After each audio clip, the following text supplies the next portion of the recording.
Tonight, we're here to give an update on the ICE shooting that took place earlier tonight on the north side. This is the second in a week.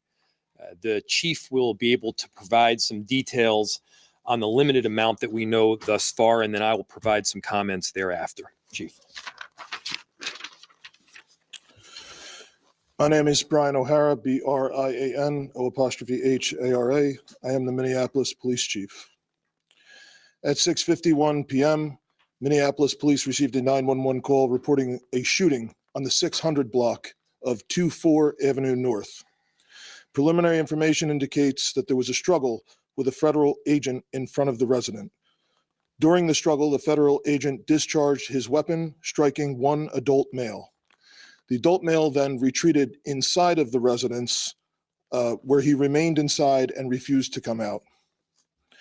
Eventually, federal agents made entry into the residence, and the individual was brought to an ambulance where he has been transported to the hospital. Minneapolis police have secured the crime scene around the location, and the Minnesota Bureau of Criminal Apprehension, as well as the FBI, are on the scene processing the evidence. There's a crowd gathered in the area, and we have called for mutual aid from the Minnesota State Patrol and Hennepin County Sheriff. The crowd is engaging in unlawful acts. They have thrown fireworks at police officers, and at multiple times, gas has been deployed. Police are attempting to disperse this unlawful assembly at this time. I urge anyone that is at the scene to leave immediately. This is already a very tense situation, and we do not need this to escalate any further.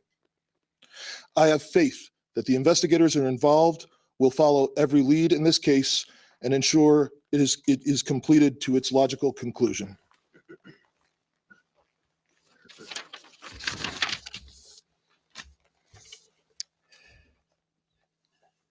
There's still a lot that we don't know at this time, but what I can tell you for certain is that this is not sustainable. This is an impossible situation that our city is presently being put in.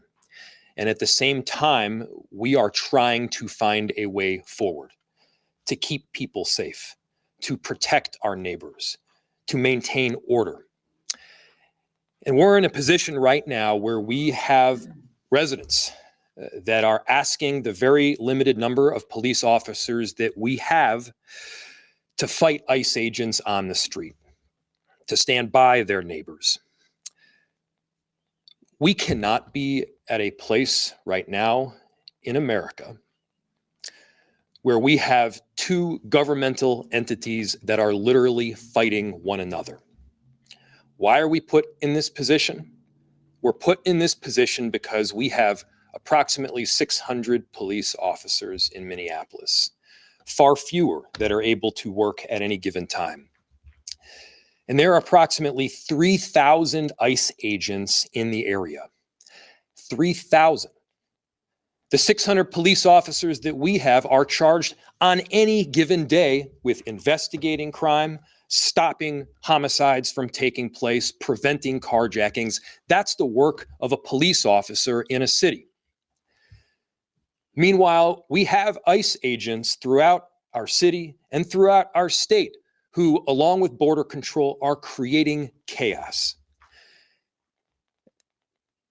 This is not the path that we should be on right now in America. Thankfully, there's another path. And I want to talk to everybody who's out there, even people who aren't living in Minneapolis right now. Maybe you just put your kids to bed. Maybe you're cleaning up the dishes. I'm sure you love your family. There's no doubt in my mind that you love your town. Imagine if that city or that town was suddenly invaded by thousands of federal agents that do not share the values that you hold dear. Imagine if your daily routines were disrupted. The local cafe that you eat at was shut down because they're scared that their own family might get torn apart. Imagine if schools shut down and suddenly parents got to figure out what to do for daycare. This is not creating safety. It's certainly not creating safety when a huge percentage of the shootings that have taken place so far this year in Minneapolis have been by ICE. So let's be very clear. I've seen conduct from ICE that is disgusting and is intolerable. If it were your city, it would be unacceptable there too. And for anyone that is taking the bait tonight, stop. That is not helpful. Go home. We cannot counter Donald Trump's chaos with our own brand of chaos. And I have seen thousands of people throughout our city peacefully protesting. For those that have peacefully protested, I applaud you. For those that are taking the bait, you are not helping, and you are not helping the undocumented immigrants in our city. You are not helping the people that call this place home.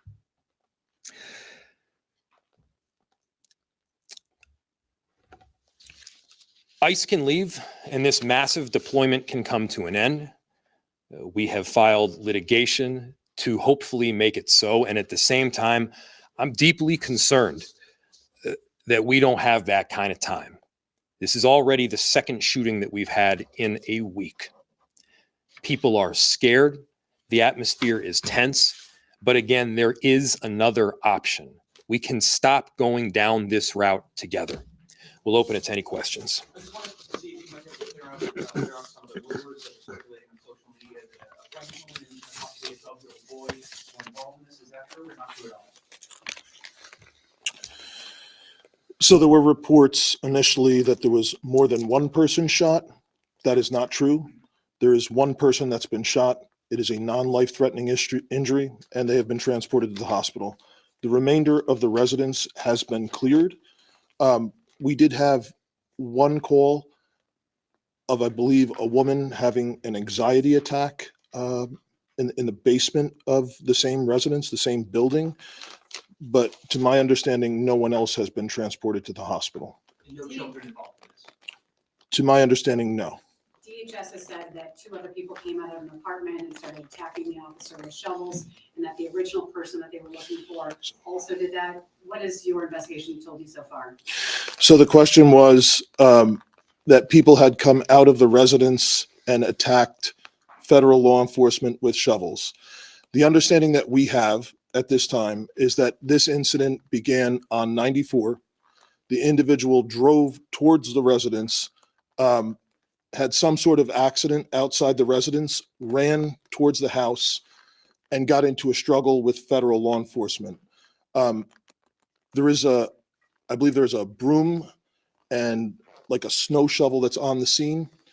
And yes, I have heard information that that some individual, at least one person, may have assaulted federal law enforcement. Yes. I am not aware if that's the same person who was shot or if that's someone else. Will MPD be doing its own investigation of what happened? The question was, will MPD be doing an investigation of what happened? I requested the Minnesota Bureau of Criminal Investigation, Criminal Apprehension to respond, and they are on scene. And you were saying that there was unlawful protesting that happened. Can you be a little bit more specific? The question was about unlawful protesting. It has absolutely become an unlawful assembly. There are individuals throwing fireworks at police officers, individuals throwing ice, rocks, other projectiles at police officers. It is well past the line, and people need to leave. What kind of communication, if any, have you had with federal law enforcement tonight? The question was communication with federal law enforcement tonight. That communication was all on the scene. It was primarily related to trying to ensure that we were getting medical aid because we had a report of a shooting, and then also to try and ensure that we could maintain the integrity of the crime scene so that there could be an investigation into what occurred. Do you know what the condition of the person shot is? And we're also told that agent was injured and taken to the hospital. Do you have any updates on either condition? I have no updates on either condition. It's my understanding that this is a non-life-threatening gunshot wound. Can you talk about